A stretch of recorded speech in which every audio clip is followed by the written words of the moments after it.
আষাঢ়ের এই ভরা মৌসুমে সবুজ প্রকৃতির এই কাঁচা রাস্তা ধরে পথিক হেঁটে চলেছে গ্রামীণ হাটের উদ্দেশ্যে। কেউ বা ফিরছে গ্রামের হাট থেকে তার নিত্য প্রয়োজনীয় শাকসবজি ক্রয় করে।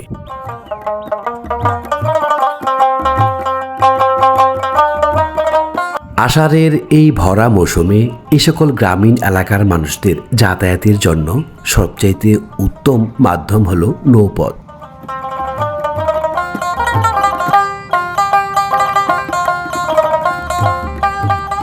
নির্মাণ সামগ্রী আনা নেওয়ার ক্ষেত্রে এই অঞ্চলের মানুষেরা সবচাইতে বেশি নৌপথকেই ব্যবহার করে থাকে। বর্ষার এই মৌসুমে বাড়ির আঙিনায় পানি যেন ঢেউ খেলে, তাই বাড়ির আঙিনা পর্যন্ত পৌঁছাতে নৌপথের বিকল্প নেই। শিলা নদীর তীর ঘেঁষে বসেছে গ্রামীণ হাট। প্রতি সপ্তাহের শনিবারে এখানে সাপ্তাহিক হাট বসে। আজ শনিবার, হাটবার দিন, তাই তো গ্রামের কৃষক তড়িঘড়ি করে হাতের কাজগুলো গুছিয়ে নিচ্ছে। তাদের কষ্টে অর্জিত ফসল নিয়ে রওনা করবে গ্রামীণ হাটের উদ্দেশ্যে। আষাঢ় মাসের এই বর্ষার পানি স্থির হয়েছে, অনেক জায়গায় কমতে শুরু করেছে। শ্রাবণ মাস তার উত্তাপ্ত রোদের মাধ্যমে নিজেকে জাগান দিচ্ছে।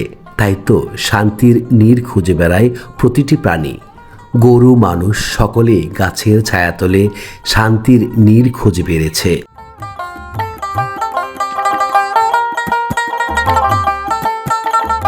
শিলা নদীর তীরে দুটি গ্রামীণ হাট গড়ে উঠেছে। আজ আপনাদের সামনে দুটি গ্রামীণ হাটই তুলে ধরার চেষ্টা করব এই ভিডিওতে। বহু বছর পূর্বে শিলা নদীর তীরে গ্রামীণ হাট গড়ে ওঠে। আজ হাটটি অনেকটাই বিলুপ্তির পথে, তাও অতীতের স্মৃতিচিহ্নের অনেকটাই ধরে রেখেছে। নতুন হাট গড়ে উঠেছে পাকা রোডের পাশে, কিন্তু শিলা নদীর তীর ঘেঁষে। এই মাখল গোদারাঘাট বাজার থেকে খানিকটা দূরে নতুন হাট বসেছে, সেটাও প্রতি সপ্তাহের শনিবারে। এলাকার মানুষজন একত্রিত হয়ে এই হাটটি নির্ধারিত করেছে।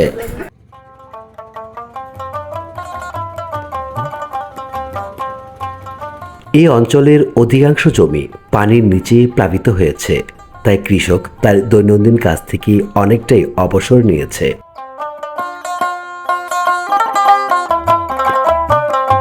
সুজলা সফলা শস্য শ্যামলা আমারই গ্রাম বাংলা। এই সকল গ্রাম অঞ্চলের প্রতিটা মানুষ কঠোর পরিশ্রমী হয়ে থাকে। শক্ত হাতে নিজেদের জীবন পরিচালিত করতে সংগ্রামী জীবন অতিবাহিত করে থাকে। পায়ে হেঁটে অনেক দূর দূরান্তের মানুষ গ্রামীণ হাটে আসে তাদের কষ্টে অর্জিত ফসল বিক্রি করতে। কেউ বা আসে তাদের নিত্য প্রয়োজনীয় পণ্য ক্রয় করতে। যে সকল ভাইয়েরা প্রবাস থেকে আজকের এই ভিডিও দেখছেন, ভিডিওটি দেখে যদি আপনাদের ভালো লাগে তাহলে অবশ্যই চ্যানেলটি সাবস্ক্রাইব করতে ভুলবেন না। দর্শক, চলুন তাহলে শুরু করা যাক আজকের এই ভিডিও। প্রতি সপ্তাহের শনিবারে এখানে সাপ্তাহিক হাট বসে। গ্রামের কৃষকেরা তাদের কষ্টে অর্জিত ফসল নিয়ে হাজির হয় এই গ্রামীণ হাটে।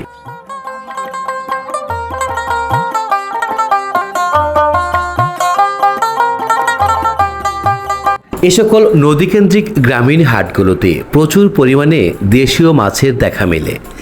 এই গ্রামীণ হাটটিতে প্রতিদিন সকালে মাছের বাজার বসে।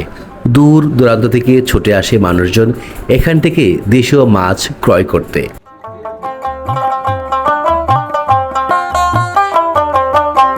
গ্রাম এলাকার এ সকল গ্রামীণ হাটগুলো মানুষের হৃদয়ের একটি সেতু বন্ধন। গ্রামীণ হাটকে কেন্দ্র করে দূরে অবস্থান করা মানুষজন ছুটে আসেন হাটের দিনে। একে অপরের সাথে দেখা হয়, ভ্রাতৃত্বের বন্ধন আরো মজবুত দৃঢ় হয়।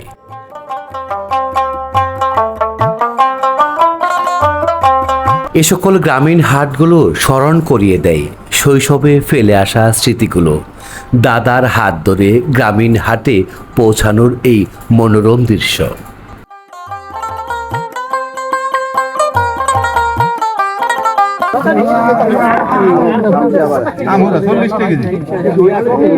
একেবারে প্রত্যন্ত এলাকায় গ্রামীণ হাট হলেও এই বাজারে শাকসবজি বা অন্যান্য পণ্যের দাম অন্যান্য বাজারের তুলনায় কোনো পরিবর্তন নেই। দামের দিক দিয়ে প্রতিটি পণ্যের দাম একই রয়েছে।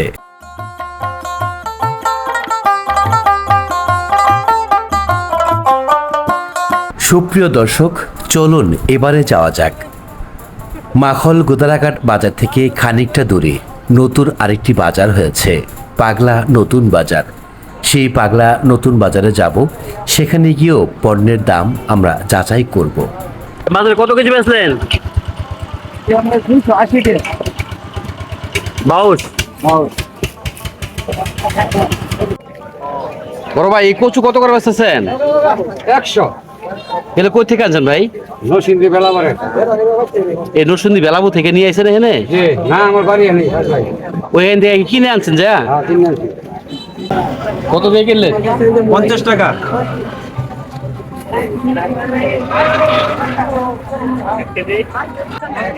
দর্শক, এখানে একবারে সরাসরি গৃহস্থ নিয়ে এসেছে কুমড়ো পাতা এবং চাল কুমড়া। এগুলা পাতা কার ভাই? আপনি নিয়েছেন? কত করে বেচতেছেন এগুলা? 20 টাকা। 3 মোটা 20 টাকা। আর চাল কুমড়া কত করে বেচতেছেন? 50, বড়গুলা 70। ভাই এটা কত? এটা 50 টাকা।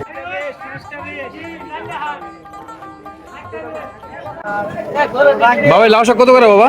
50 টাকা মোটা।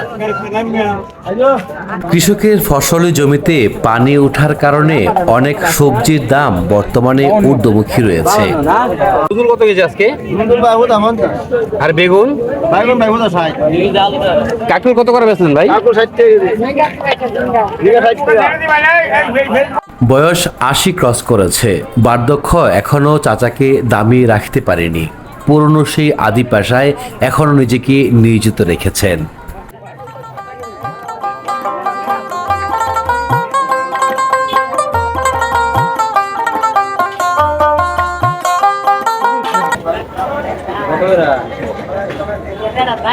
আনারস কার ভাই আপনার? কত করে আনারস ভাই? 50 টাকা পিস। কম বেচবেন না? হ্যাঁ, এসে কম বেচেন না নাকি? এটা কোথা থেকে আনছেন ভাই? মধুপুর থেকে আনছেন সরাসরি? আপনার বাড়ি কি এলাকায় না মধুপুরে? আপনার বাড়ি এই এলাকায়? মধুপুর থেকে যায় নিয়ে আসছেন?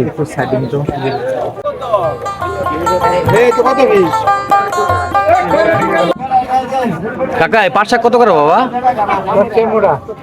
এটা আপনার ক্ষেতের?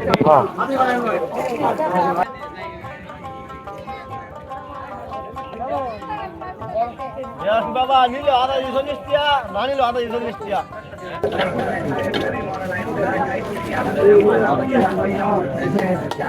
ডবল ভলিউম মিললে মাদুর লাগবে।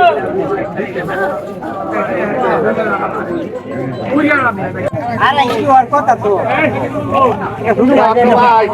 এটা না এটা না এটা না এটা না। দস্তা নিয়ত ইরুন দাও। দস্তা নিয়ত কারো রাখো। রো মারো। এত না মেনা 200 টাকা রো দিচ্ছেন মিয়া। ভিতর না মে।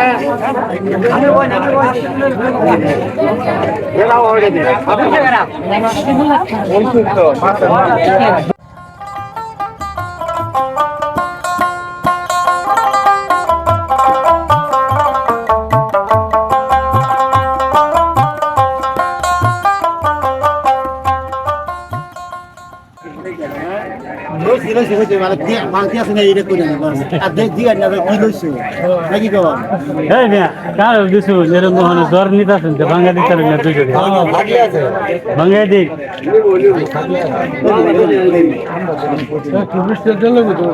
সুপ্রিয় দর্শক, এতক্ষণ আপনারা দেখছিলেন বৃহত্তম ময়মনসিংহ জেলার দক্ষিণ গফরগাঁও উপজেলার পাগলা থানার গ্রামীণ হাটগুলো।